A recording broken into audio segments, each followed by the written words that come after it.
If you ever made a lo-fi beat, you've probably run into the problem of the beat not sounding full or complete. You've chopped up the sample, you've added your drums, your bass, you've created the melody, and yet it still doesn't feel like everything's there. It sounds like it's still not finished. If you run into this problem, it's usually because of a simple idea that I call texture density. The good news is I have 3 tips for you that will help you with this problem and make your beats sound better.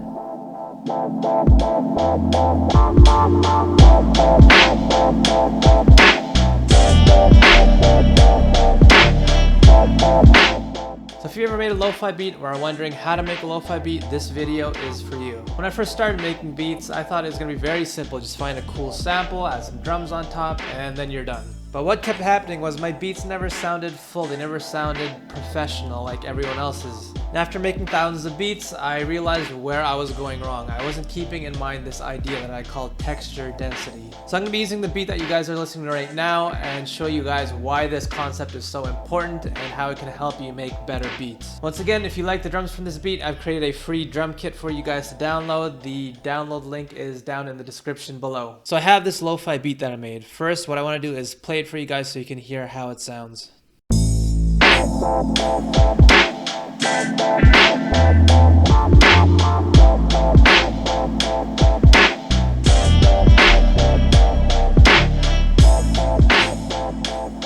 Now what I want to do is play the exact same beat but change a couple of the layers so you guys can hear the difference.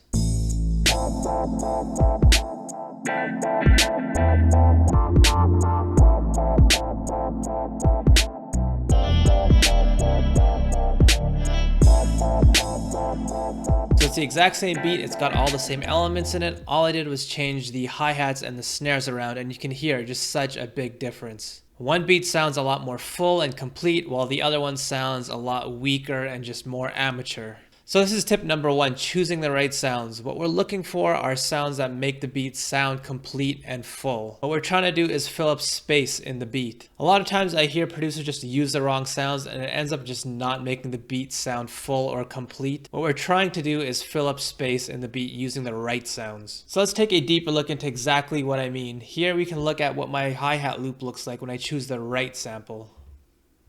And here's how my hi-hat loop looks when I choose the wrong sample. So as you can see, the wrong loop is louder than the right sample, but that's not what's causing the problem here. When I look at the right sample, these hi-hats just look like they take up a lot more space just visually as well. They're wider and they're just a lot more dense. Same thing with the snare. Here is what the wrong snare looks like. And here's what the right snare looks like. As you can see, it's just a lot more dense and a lot more wide. It's just going to end up taking a lot more space up in the beat. And this is going to end up making the beat sound a lot more full and just more complete. And this is why texture density is just such an important idea. It's going to be the difference between making your beat sound thin and frail and just incomplete and actually sounding like a full beat if you choose the right sound. So now tip number 2 is a technique that I like to use to shape a sound into becoming more dense and filling up more space in the beat. So what I end up doing is I'll take a sound that I like and I'll play it in a different key. So for example, in this beat, I took the hi-hats and I played them a couple keys lower than the original sound. What I mean is instead of playing them up here, I ended up playing them down here. So as an extreme example, I'll show you guys how the loop looks like if I were to play it in an octave higher. That would be 12 keys higher than the original sound.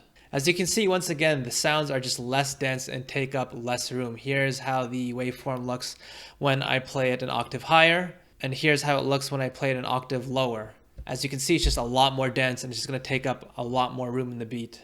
The reason for this is because when you play a sound at a different key, the sound plays at a lower speed as well.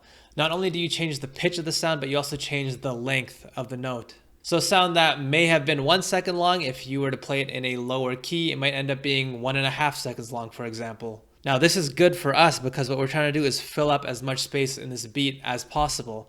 So if we were to play certain sounds at a lower key, it'll end up taking up more room in the beat. And in the end, the beat's just going to sound a lot more full because of that. One thing that I should mention though is that I'm not talking about repitching. Certain DAWs, when you repitch a sound, what it will do is just change the pitch, but it won't change the actual length of the note. So be careful and look out for that when you're trying to use this technique. Make sure you're playing in a lower key and it actually does change the length of the note and it won't just change the pitch and leave the note length the same. Now tip number 3 to make your beat sound a lot more full is using transient shaping tools. This is a tool that I like to use a lot. Basically, it allows you to change the shape of a sound. What you can do is control how long the sound plays for, or you can change the attack. You can make it hit a lot harder or softer. Basically, it allows us to control how dense we want the sound in this instance. Most transient shaping tools are pretty simple. They only have a few things you can control. For example, this one here, you can control the gain, the attack, the sustain. There are a bunch of free ones that you can download online for free. I've included a link to a few of them down below in the description box. So all you're looking for is the sustain option here. So as an example, to show you guys why this tool is so powerful, here's how the snare looks originally. Here's how the snare looks when the sustain is set to super low. As you can see, it doesn't take as much space up compared to the original.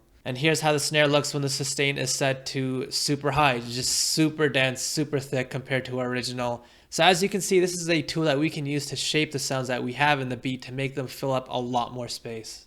So this is exactly what we're looking for, and this tool can really help you out with your texture density and making your beat sound a lot more full. So if you're trying to learn how to make lo-fi beats, this idea of texture density is just going to be a very powerful tool to help you out. If you've been running into the problem of your beats just not sounding finished ever or not sounding full, this may be the reason why. Using these tips and tools I've shown you guys right now can be the difference between your beat sounding weak and unfinished or complete and full. Once again guys, the download link to the free drum kit is in the description below.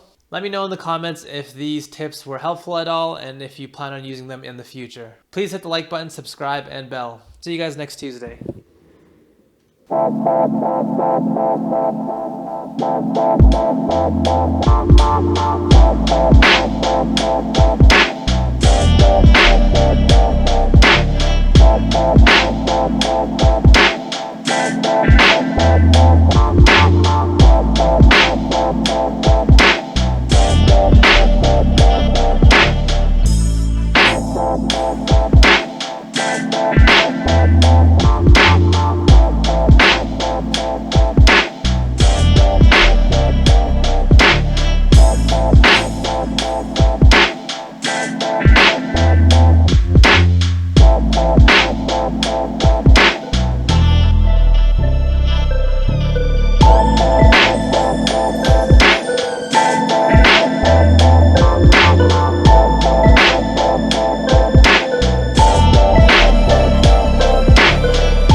Bye.